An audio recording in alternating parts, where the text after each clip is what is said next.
அஸ்ஸலாமு அலைக்கும் வரஹ்மத்துல்லாஹி வபரகாத்துஹு.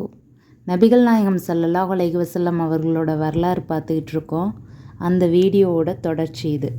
மலக்குமார்கள் இறங்குதல். அல்லாஹ் வாக்களித்தவாறு நபி ஸல்லல்லாஹு அலைஹி வஸல்லம் அவர்களுக்கு வானவர்களை கொண்டு அல்லாஹ் உதவி அளித்தான். அன்றைய தினத்தில் முஸ்லிம்களில் ஒருவர் தமக்கு முன் சென்று கொண்டிருந்த இணை வைப்பாளர்களில் ஒருவரை விரட்டிச் சென்று கொண்டிருந்தார். அப்போது தமக்கு மேலே சாட்டையை சுழற்றி அடிக்கும் சப்தத்தையும் ஒரு குதிரை வீரர் ஹைசும் முன்னேறிச் செல் என்று கூறியதையும் செவியுற்றார். உடனே தமக்கு முன்னால் சென்று கொண்டிருந்த அந்த இணை வைப்பாளர் மல்லாந்து வீழ்ந்து கிடப்பதை கண்டார். அந்த இணை வைப்பாளரின் அருகில் சென்று அவர் பார்த்தபோது அவனது மூக்கில் காயமேற்பட்டிருப்பதையும் சாட்டையால் அடிபட்டது போல் அவனது முகம் கிழிந்து முகமெல்லாம் பச்சையாக கன்றி போயிருப்பதையும் கண்டார். உடனே அந்த அன்சாரி அல்லாஹ்வின் தூதர் ஸல்லல்லாஹு அலைஹி வஸல்லம் அவர்களிடம் வந்து அதை பற்றி தெரிவித்தார். அல்லாஹ்வின் தூதர் ஸல்லல்லாஹு அலைஹி வஸல்லம் அவர்கள், நீர் சொன்னது உண்மையே, இது 3வது வானிலிருந்து இறங்கிய வானவர்களின் உதவியாகும் என்று கூறினார்கள். முஸ்லிம் 3621. இப்னு அப்பாஸ் ரலி அவர்கள் அறிவிக்கிறார்கள், பத்ரு போரின் போது நபி ஸல்லல்லாஹு அலைஹி வஸல்லம் அவர்கள், இதோ ஜிப்ரீல் போர்த்தள வாடங்களுடன் தமது குதிரையின் தலையை அதன் கடிவாளத்தை பிடித்து கொண்டிருக்கிறார் என்று கூறினார்கள். புகாரி 3995. நபி ஸல்லல்லாஹு அலைஹி வஸல்லம் அவர்களிடம் வானவர் ஜிப்ரீல் அவர்கள் வந்து, உங்களிடையே பத்ரு போரில் கலந்து கொண்டவரை பற்றி என்ன கருதுகிறீர்கள் என்று கேட்டார்கள். அதற்கு நபி ஸல்லல்லாஹு அலைஹி வஸல்லம் அவர்கள், பத்ரில் கலந்து கொண்டோர் முஸ்லிம்களில் சிறந்தவர்கள் என்றோ அல்லது அதுபோன்ற வேறொரு வார்த்தையையோ கூறினார்கள். உடனே ஜிப்ரீல் அவர்கள், இவ்வாறுதான் வானவர்களில் பத்ரு போரில் கலந்து கொண்டவர்கள் எங்களில் சிறந்தவர்கள் என்று நாங்களும் கருதுகிறோம் என்று கூறினார்கள். புகாரி 3992. அபூ ஜஹல் கொல்லப்படுதல். அப்துர் ரஹ்மான் பின் அவுஃப் ரலி அவர்கள் அறிவிக்கிறார்கள், பத்ரு போரின் போது நான் படை அணியில் நின்று கொண்டிருந்த நேரத்தில் என் வலப்பக்கமும் இடப்பக்கமும் நான் பார்த்தேன். என் அருகே இரு பக்கங்களிலும் இள வயதுடைய 2 அன்சாரி சிறுவர்கள் நின்று கொண்டிருந்தனர். அவர்களை விட பெரிய வயதுடையவர்களுக்கிடையே நான் இருந்திருக்க கூடாதா என்று நான் ஆசைப்பட்டேன். அவர்களில் ஒருவர் என்னை நோக்கி கண்சாடை செய்து, என் பெரிய தந்தையே, நீங்கள் அபூ ஜஹலை அறிவீர்களா என்று கேட்டார். நான், ஆம் அறிவேன், உனக்கு அவனிடம் என்ன வேலை, என் சகோதரர் மகனே என்று கேட்டேன். அதற்கு அச்சிறுவர், அவன் அல்லாஹ்வின் தூதர் ஸல்லல்லாஹு அலைஹி வஸல்லம் அவர்களை திட்டுகிறான் என்று எனக்கு தெரிவிக்கப்பட்டது. என் உயிரை தன் கையில் வைத்திருப்பவன் மீது சத்தியமாக, நான் அவனை பார்த்தால் எங்களில் எவர் விரைவில் மரணிக்க வேண்டியுள்ளதோ அவர், அதாவது எங்கள் இருவரில் ஒருவர் மரணிக்கும் வரை அவனது உடலை எனது உடல் பிரியாது, அவனுடன் போரிட்டு கொண்டே இருப்பேன் என்று கூறினார். இதை கேட்டு நான் வியந்து போனேன். அப்போது மற்றொரு சிறுவரும் கண்சாடை காட்டி முதல் சிறுவர் கூறியதை போன்றே கூறினார். சிறிது நேரம்தான் கழிந்திருக்கும். அதற்குள் அபூ ஜஹல் மக்களிடையே சுற்றி வருவதைக் கண்டு, இதோ நீங்கள் விசாரித்த உங்கள் ஆசாமி என்று கூறினேன். உடனே இருவரும் தங்கள் வாட்களை எடுத்துக்கொண்டு போட்டி போட்டபடி அவனை நோக்கி சென்று அவனை வெட்டி கொன்றுவிட்டார்கள். பிறகு அல்லாஹ்வின் தூதர் ஸல்லல்லாஹு அலைஹி வஸல்லம் அவர்களிடம் சென்று அபூ ஜஹலை கொன்றுவிட்ட செய்தியை தெரிவித்தார்கள். நபி ஸல்லல்லாஹு அலைஹி வஸல்லம் அவர்கள், உங்களில் யார் அவனை கொன்றது என்று கேட்டார்கள். அவர்களில் ஒவ்வொருவரும் நான் தான் அவனை கொன்றேன் என்று பதிலளித்தார்கள். நபி ஸல்லல்லாஹு அலைஹி வஸல்லம் அவர்கள், உங்கள் வாட்களை நீங்கள் இரத்தக்கரை போக துடைத்து விட்டீர்களா என்று கேட்டார்கள். இருவரும் இல்லை என்று பதிலளித்தார்கள். நபி ஸல்லல்லாஹு அலைஹி வஸல்லம் அவர்கள், வாட்கள் இரண்டையும் நன்கு பார்த்துவிட்டு, நீங்கள் இருவருமே அவனை கொன்றிருக்கிறீர்கள். முஆத் பின் அம்ருடைய வாளில் ஆழமான இரத்தக்கரை தென்படுவதால் அபூ ஜஹலுடைய உடலில் இருந்து எடுத்த பொருட்கள் முஆத் பின் அம்ரு பின் ஜமூஹுக்கு உரியவை என்று கூறினார்கள். அந்த சிறுவர்கள் இருவரும் முஆத் பின் அஃப்ரா ரலி அவர்களும் முஆத் பின் அம்ரு பின் ஜமூஹ் ரலி அவர்களும் ஆவர். புகாரி 3141. அனஸ் பின் மாலிக் ரலி அவர்கள் அறிவிக்கிறார்கள், அபூ ஜஹல் என்ன ஆனான் என்று பார்த்து வருபவர் யார் என்று நபி ஸல்லல்லாஹு அலைஹி வஸல்லம் அவர்கள் பத்ரு போர் முடிந்தபோது கேட்டார்கள்.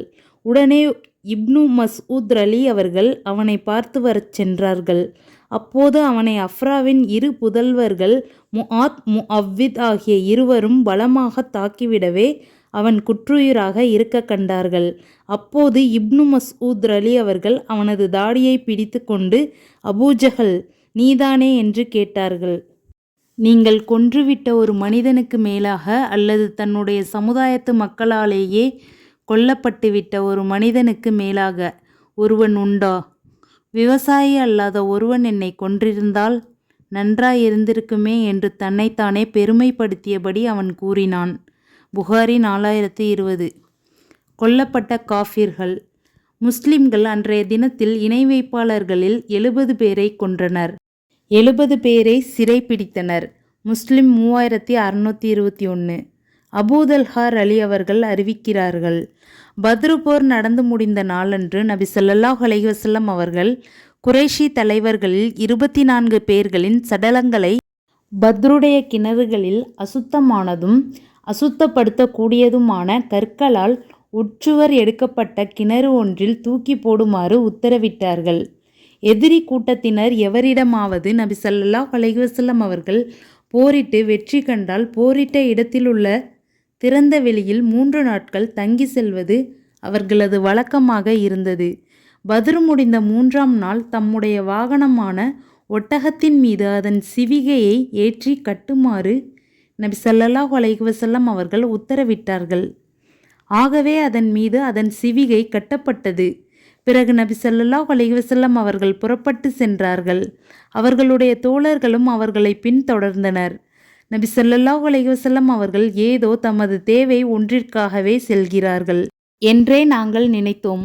இறுதியில் அந்த குறைஷி தலைவர்கள் போடப்பட்டிருந்த கிணற்றருகில் நபி அவர்கள் நின்றார்கள்.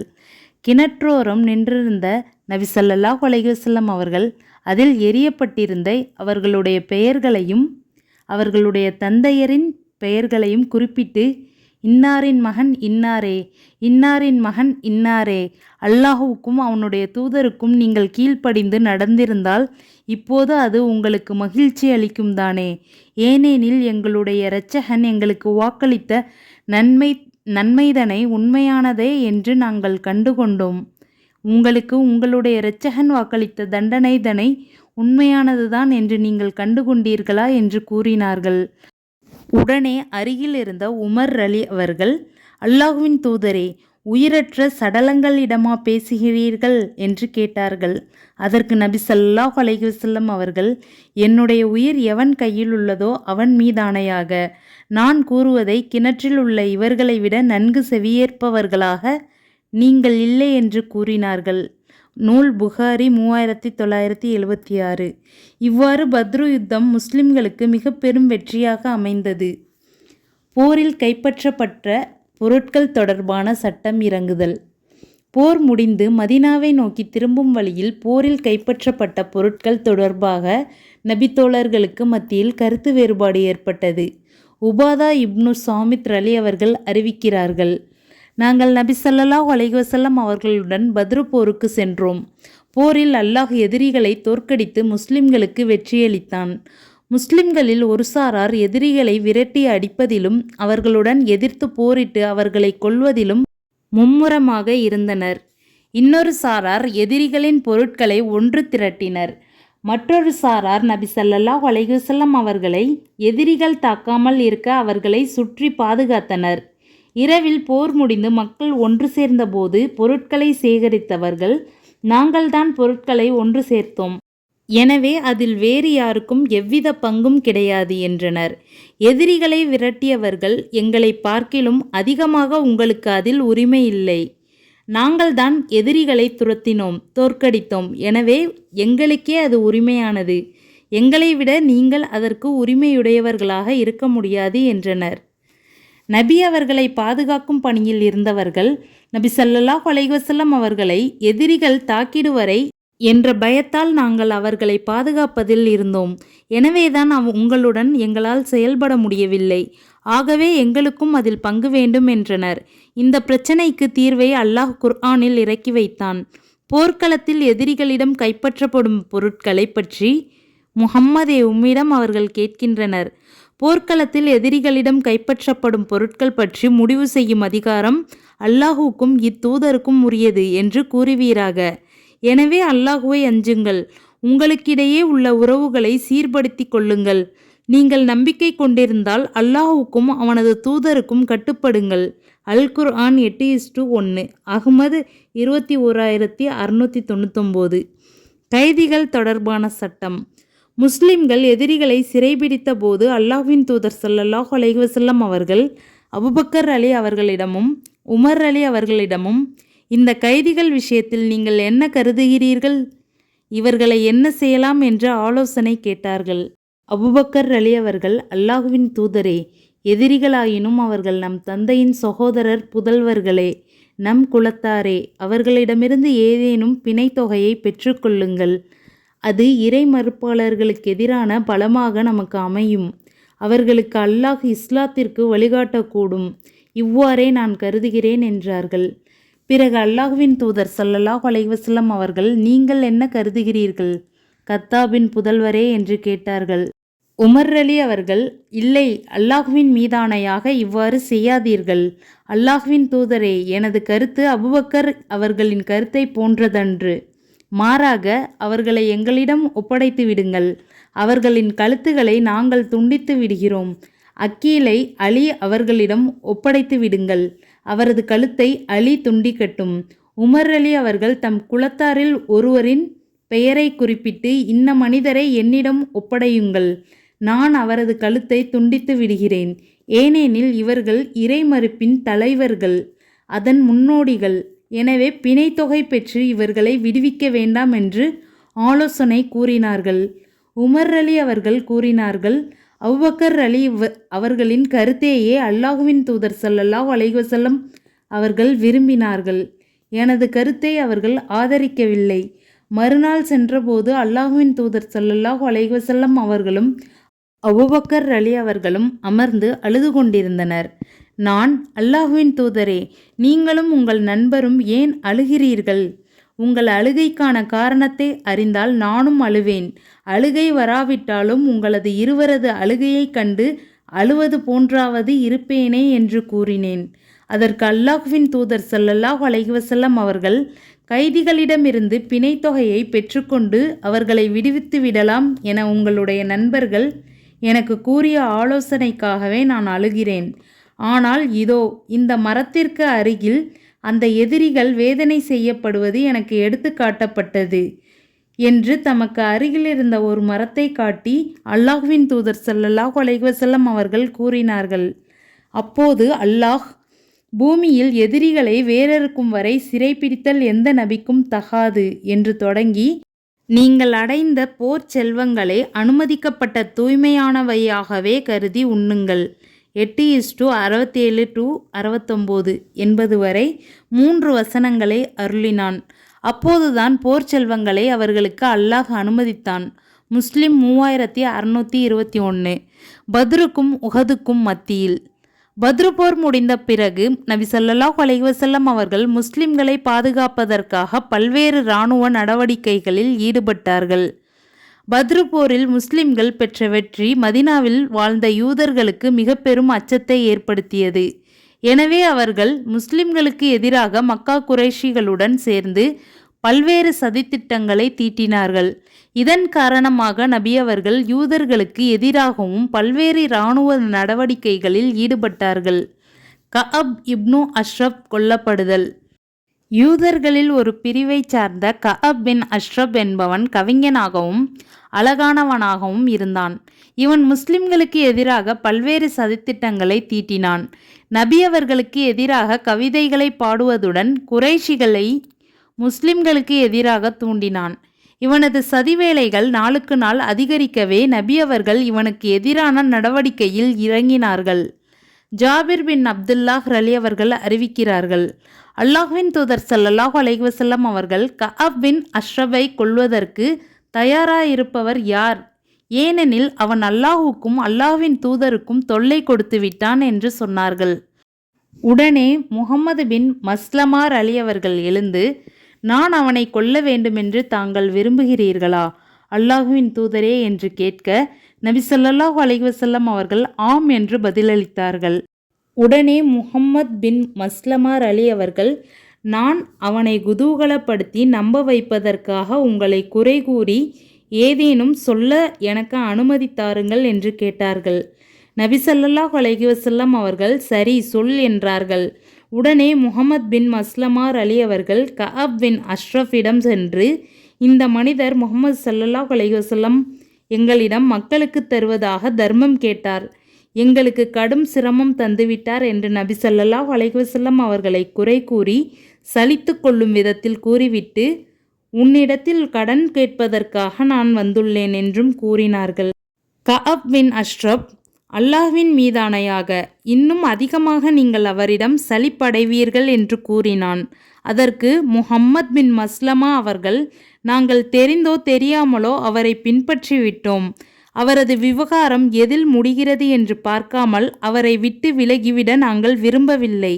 அதனால்தான் அவருடன் இன்னும் இருந்து கொண்டிருக்கிறோம் என்று சலிப்பாக பேசுவது போல் கூறிவிட்டு, நீ எங்களுக்கு ஒரு வசக்கு அல்லது 2 வசக்கு பேரிச்சம்பழம் கடன் தர வேண்டும் என்று நாங்கள் விரும்புகின்றோம் என்று சொன்னார்கள்.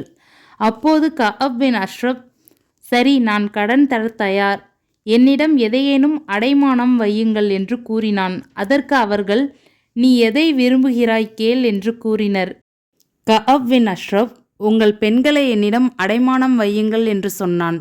அவர்கள், எங்கள் பெண்களை எப்படி அடைமானமாக உன்னிடம் தர முடியும்? நீயோ அரபுகளிலேயே மிகவும் அழகானவன். அடைமானம் வைத்துதான் பெண்களை அடைய வேண்டிய அவசியம் உனக்கு இல்லை என்று சொன்னார்கள். அப்படியானால் உங்கள் ஆண் மக்களை என்னிடம் அடைமானம் வையுங்கள் என்று கூறினான். அதற்கு அவர்கள், எங்கள் ஆண் மக்களை உன்னிடம் எப்படி அடைமானம் வைப்பது? அவர்களில் ஒருவன் கலந்துரவாடும் போது ஏசப்பட்டால் அப்போது இவன் ஒரு வசக்கு அல்லது 2 வசக்குகளுக்கு பதிலாக அடைமானம் வைக்கப்பட்டவன் என்றல்லவா ஏசப்படுவான். இது எங்களுக்கு அவமானமாயிற்றே. எனவே உன்னிடம் எங்கள் ஆயுதங்களை அடைமானம் வைக்கிறோம் என்று கூறினார்கள். அவன் சம்மதிக்கவே முஹம்மத் பின் மஸ்லமார் அலி அவர்கள் அவனிடம் பிறகு வருவதாக வாக்களித்துவிட்டு சென்றார்கள். பிறகு அவர்கள் தம்முடன் அபூ நாயிலா அலி அவர்கள் இருக்க இரவு நேரத்தில் கஅபிடம் வந்தார்கள். அபூ நாயிலா அலி அவர்கள் கஅப் பின் அஷ்ரஃபிற்கு பால்குடி சகோதரர் ஆவார். அவர்களை தனது கோட்டைக்கு வர சொல்லி கஅப் பின் அஷ்ரப் அழைத்தான். பிறகு அவர்களை நோக்கி அவனும் இறங்கி வந்தான். அப்போது கஅபின் மனைவி அவனிடம், இந்த நேரத்தில் எங்கே போகிறீர்கள் என்று கேட்டாள். அதற்கவன், அவர் வேறு யாரும் அல்ல, முஹம்மத் பின் மஸ்லமாவும் எனது பால்குடி சகோதரர் அபூ நாயிலாவும் தான் என்று பதிலளித்தான். அவனது மனைவி அவனிடம், இந்நேரத்தில் நீ எங்கு செல்கிறாய்? இந்த சப்தத்தில் இரத்தம் சொட்டுவதை நான் கேட்கிறேன் என்று கூறினாள். அதற்கு கஅப், வந்திருப்பவரோ எனது சகோதரர் முஹம்மது இப்னு மஸ்லமாவும் எனது பால்குடி சகோதரர் அபூ நாயிலாவும் தான், வேறு யாரும் இல்லை. சங்கை மிக்கவர் ஈட்டி எறிய அழைக்கப்பட்டாலும் கூட அதையும் ஏற்று அங்கு செல்வார் என்ற பழமொழியை கூறி மனைவியை சமாதானப்படுத்தினான். பிறகு அவர்களை சந்திக்க இறங்கினான். அவன் நன்கு நறுமணம் பூசியிருந்தான். அவனது தலை நறுமணத்தால் கமழ்ந்து கொண்டு இருந்தது. அப்போது முஹம்மத் பின் மஸ்லமார் அலி அவர்கள் தம் சகாக்களிடம், கஅப் பின் அஷ்ரப் வந்தால் நான் அவனது தலைமுடியை பற்றி இழுத்து அதை நுகருவேன். அவனது தலையை எனது பிடியில் கொண்டு வந்துவிட்டேன் என்று நீங்கள் கண்டால் அதை சைகையாக எடுத்துக்கொண்டு அவனை பிடித்து வாளால் வெட்டி விடுங்கள் என்று உபாயம் கூறினார்கள். பிறகு கஅப் பின் அஷ்ரப் தனது ஆடை அணிகலன்களை அணிந்து கொண்டு நறுமணம் கமலம் இறங்கி வந்தான். அப்போது முஹம்மத் பின் மஸ்லமார் அலி அவர்கள், இன்றுபோல் நான் எந்த உயர்ந்த நறுமணத்தையும் நுகர்ந்து பார்த்ததில்லை என்று சொன்னார்கள். மேலும் முஹம்மது பின் மஸ்லமார் அலி அவர்கள் கஅபை நோக்கி, உன் தலையை நுகர்ந்து பார்க்க என்னை அனுமதிக்கிறாயா என்று கேட்டார்கள். அவன் சரி, நுகர்ந்து பார் என்று கூறினான். அப்போது முஹம்மத் பின் மஸ்லமா அவர்கள் அவனது தலையை நுகர்ந்தார்கள். பிறகு தம் சகாக்களையும் நுகரச் சொன்னார்கள். மீண்டும் ஒரு முறை நுகர என்னை அனுமதிக்கிறாயா என்று கேட்டார்கள். அவன் சரி, அனுமதிக்கிறேன் என்று கூறினான். முஹம்மத் பின் மஸ்லமா அவர்கள் அவனை தம் வசம் கொண்டு வந்தபோது பிடியுங்கள் என்று கூறினார்கள். உடனே அவர்களுடைய சகாக்கள் அவனை கொன்றுவிட்டனர். பிறகு அவர்கள் அனைவரும் நபி ஸல்லல்லாஹு அலைஹி வஸல்லம் அவர்களிடம் வந்து, நடந்ததை தெரிவித்தனர்.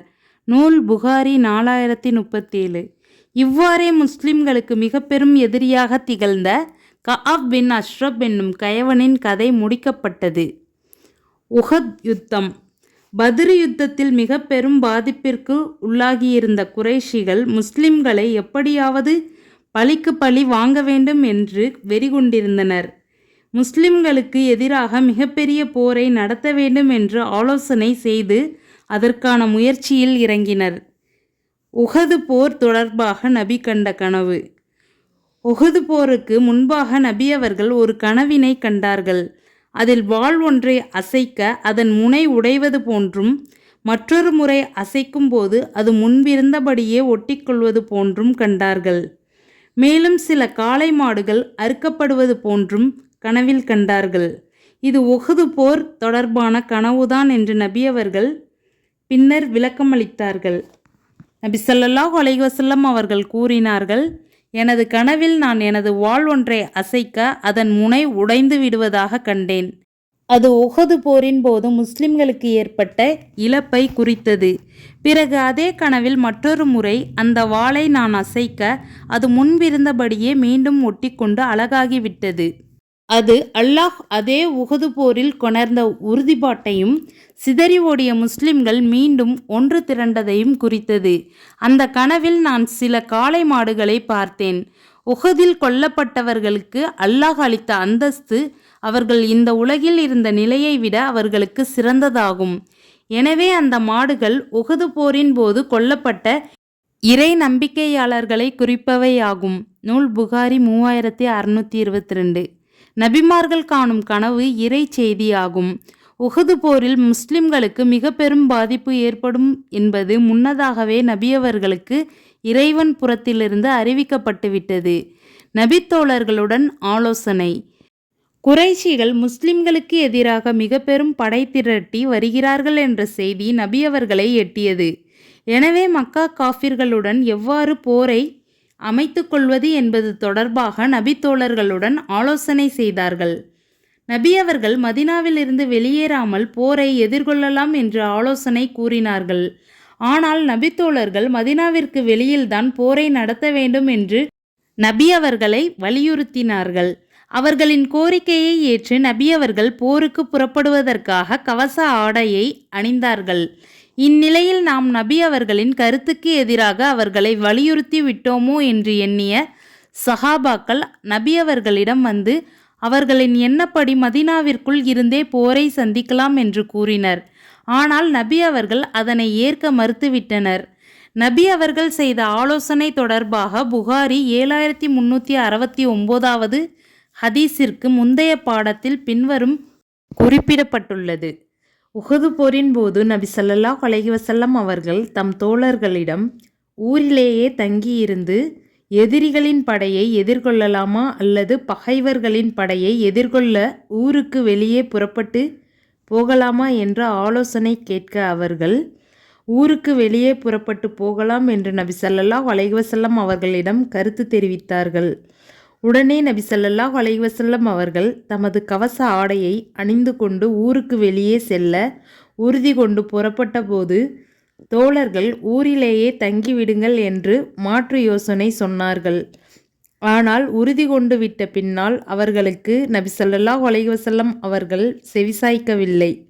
மாறாக நபி ஸல்லல்லாஹு அலைஹி வஸல்லம் அவர்கள் போருக்கு புறப்பட தயாராகி தமது கவச ஆடையை அணிந்து கொண்ட எந்த ஒரு இறை தூதருக்கும் அல்லாஹ் தீர்மானிக்கும் வரை அதை கீழே வைப்பது முறையாகாது என்று சொன்னார்கள். புகாரி அஹ்மத் 14260. நயவஞ்சகர்களின் துரோகம். நபி அவர்கள் தமது படையை அழைத்து கொண்டு உஹதை நோக்கி புறப்பட்ட நேரத்தில் நயவஞ்சகனான இப்னு உபை படையில் 1/3 பகுதியினரான 300 வீரர்களை அழைத்து கொண்டு போர் செய்யாமல் திரும்பினான். முஸ்லிம்களுக்கு மத்தியில் குழப்பத்தை ஏற்படுத்தி எதிரி படைகள் வெற்றி பெற உதவி செய்ய வேண்டும் என்பதே அந்த முனாஃபிக்கின் எண்ணமாக இருந்தது. ஷைத் பின் ஷாபித் ரலி அவர்கள் கூறியதாவது: நபி ஸல்லல்லாஹு அலைஹி வஸல்லம் அவர்கள் உஹது போருக்கு புறப்பட்ட போது அவர்களின் தோழர்களிடையே கலந்து விட்டிருந்த நயவஞ்சகர்கள் சிலர் போரில் பங்கெடுக்காமல் திரும்பலானார்கள். நூல் புகாரி 1884. இந்நிலையில் அவுஸ் குலத்தவரில் ஹாசா என்ற குடும்பத்தினரும் கஸ்ரஜ் கூட்டத்தினரில் சலமா என்ற குடும்பத்தினரும் கோழைகளாகி போரிலிருந்து திரும்பிடலாம் என்று உறுதியாக எண்ணினர். ஆனால் அல்லாஹ் அவ்விரு குடும்பத்தினரையும் பாதுகாத்து அவர்களுக்கு மத்தியில் ஏற்பட்ட சலசலப்பை அகற்றி அவர்களின் உள்ளங்களில் துணிவையும் வீரத்தையும் ஏற்படுத்தினான். இதை அல்லாஹ் குர்ஆனில் குறிப்பிடுகின்றான். உங்களில் இரு குழுவினருக்கும் அல்லாஹ் உதவுபவன் என்ற நிலையில் அவ்விரு குழுவினரும் கோழைகளாகி விட எண்ணினர். நம்பிக்கை கொண்டோர் அல்லாஹ்வையே சார்ந்திருக்க வேண்டும். அல் குர்ஆன் 3:122. முஃமின்களில் சிலர் அந்த முனாஃபிக்கீன்களை திரும்பிச் செல்வதை விட்டும் தடுப்பதற்கு முயற்சித்தனர். ஆனால் அவர்களோ திரும்பி செல்வதில்தான் உறுதியாக இருந்தனர். இதை பற்றி திருக்குர்ஆன் பின்வருமாறு எடுத்துரைக்கிறது. இரு அணிகளும் நேருக்கு நேர் சந்தித்து கொண்ட நாளில் உங்களுக்கு ஏற்பட்டது. அல்லாஹ்வின் விருப்பப்படியே நிகழ்ந்தது. நம்பிக்கை கொண்டோரை அடையாளம் காட்டவும் நயவஞ்சகர்களை அடையாளம் காட்டவுமே இது நிகழ்ந்தது. வாருங்கள், அல்லாஹ்வின் பாதையில் போரிடுங்கள் அல்லது எதிரிகளை தடுங்கள் என்று அவர்களிடம் கூறப்பட்டது. போர் செய்வது எங்களுக்கு தெரிந்திருந்தால் உங்களை பின்தொடர்ந்திருப்போம் என்றனர். அன்று அவர்கள் நம்பிக்கையை விட இறை மறுப்பிற்கு அதிக நெருக்கத்தில் இருந்தனர். தமது உள்ளங்களில் இல்லாததை தமது வாய்களால் கூறினர். அவர்கள் மறைப்பதை அல்லாஹ் மிக அறிந்தவன். அல் குர்ஆன் 3:166-167. நயவஞ்சகர்கள் துரோகம் செய்தாலும் நபி அவர்கள் அல்லாஹ்வின் மீது நம்பிக்கை வைத்தவர்களாக மீதமிருந்த படையினருடன் உஹது களத்தை நோக்கி புறப்பட்டார்கள். போர் திட்டம் தீட்டுதல். நபி அவர்கள் உஹதை வந்து அடைந்ததும் அப்பகுதியை தீர ஆராய்ந்தார்கள். எதிரிகள் நுழைவதற்கு தோதுவான ஒரு மலைக்கணவாய் இருந்தது. அவ்வழியாக எதிரிகள் வந்து தாக்குதல் தொடுத்துவிடக்கூடாது என்பதற்காக அப்துல்லாஹ் பின் ஜுபைர் அலி அவர்கள் தலைமையில் 50 அம்பெறியும் வீரர்களை அங்கு நிறுத்தி அவர்களுக்கு போதனையும் செய்தார்கள். நபி அவர்கள் அவர்களுக்கு செய்த போதனையிலிருந்தே அந்த இடம் எவ்வளவு ஆபத்தான இடம் என்பதை நாம் அறிந்து கொள்ளலாம். பராஉ பின் ஆசிப் அலி அவர்கள் அறிவிக்கிறார்கள். உஹது போரின் போது நபி ஸல்லல்லாஹு அலைஹி வஸல்லம் அவர்கள் மலைக்கணவாயில் நிறுத்தப்பட்ட அம்பெய்யும் வீரர்களுக்கு அப்துல்லாஹ் பின் ஜுபைர் அலி அவர்களை தலைவராக நியமித்தார்கள். புகாரி 3986.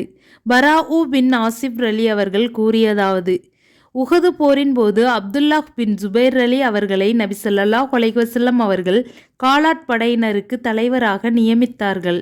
அவர்கள் மொத்தம் 50 பேர் இருந்தனர். நாங்கள் போரில் கொல்லப்பட்டு எங்கள் சடலங்களை பறவைகள் கொத்தி செல்வதை நீங்கள் பார்த்தால் கூட நான் உங்களுக்கு சொல்லி அனுப்பும் வரை உங்களுடைய இந்த இடத்தை விட்டு நகராதீர்கள். நாங்கள் எதிரிகளை தோற்கடித்து போர்க்களத்தில் செத்து வீழ்ந்து கிடக்கும் அவர்களை மிதித்து கொண்டு செல்வதை நீங்கள் பார்த்தாலும் கூட நான் உங்களுக்கு சொல்லி அனுப்பும் வரை உங்களுடைய இடத்தை விட்டு நகராதீர்கள் என்று அப்துல்லாஹ் பின் ஜுபைர் அலி அவர்களிடம் நபி ஸல்லல்லாஹு அலைஹி வஸல்லம் அவர்கள் கூறினார்கள். புகாரி 3039. நீங்கள் எங்களின் முதுகு பக்கங்களை பிற்பகுதியை பாதுகாத்து கொள்ளுங்கள். நாங்கள் போரில் கொல்லப்படுவதை பார்த்தாலும் நீங்கள் எங்களுக்கு உதவ வராதீர்கள். நாங்கள் வெற்றி பெற்று பொருட்களை சேகரிப்பதை பார்த்தாலும் அதிலும் நீங்கள் எங்களுடன் இணைந்து விடாதீர்கள் என்ற நபி அவர்கள் அவர்களுக்கு கட்டளையிட்டார்கள். அறிவிப்பவர் இப்னு அப்பாஸ் அலி. நூல் அஹ்மத் 2478. ஹம்சார் அலி அவர்கள் கொல்லப்படுதல். நபி அவர்களின் சிறிய தந்தை ஹம்சார் அலி அவர்கள் உஹது யுத்தத்தில் வஹ்ஷி என்பவரால் வஞ்சகமாக கொல்லப்பட்டார்கள். ஹம்சாவை கொன்ற வஹ்ஷி பிற்காலத்தில் இஸ்லாத்தை ஏற்றுக்கொண்டார். வஹ்ஷி அவர்கள் ஹம்சாவை எவ்வாறு கொன்றார் என்பதை பற்றி அவருடைய நாவிலிருந்தே நாம் கேட்போம். வஹ்ஷி கூறுகின்றார்: ஹம்சார் அலி அவர்கள் பத்ரு போரில் என் எஜமான் ஜுபைருடைய தந்தையின் சகோதரரான துஐமா பின் அதி பின் கியார் என்பாரை கொலை செய்திருந்தார். எனவே என் எஜமான் ஜுபைர் பின் முத்இம் என்னிடம், என் சிறிய தந்தையின் கொலைக்கு பதிலாக ஹம்சாவை நீ கொன்றால் நீ அடிமை தலையிலிருந்து விடுதலையாவாய் என்று கூறினார். ஆகவே ஐனைன் உஹுது ஆண்டில், ஐனைன் என்பது உஹுது மலை கருகிலுள்ள ஒரு மலையாகும். இந்த இரு மலைகளுக்கும் இடையில் ஒரு பள்ளத்தாக்கு உண்டு. குறைஷி மக்கள் போருக்காக புறப்பட்டு சென்றபோது அம்மக்களுடன் போர்க்களம் நோக்கி நானும் சென்றேன். மக்கள் போருக்காக அணிவகுத்து நின்றபோது சிபாஉ பின் அப்தில் உஸ்ஸா என்பவன் அணியை விட்டு முன்னால் வந்து, என்னோடு தனியே மோதுபவர் உண்டா என்று கேட்டான்.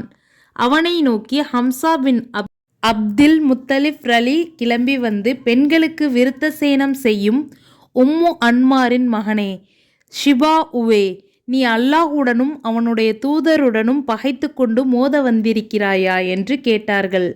பிறகு ஹம்சார் அலி அவர்கள் அவன் மீது பாய்ந்து கடுமையாக தாக்கினார்கள்.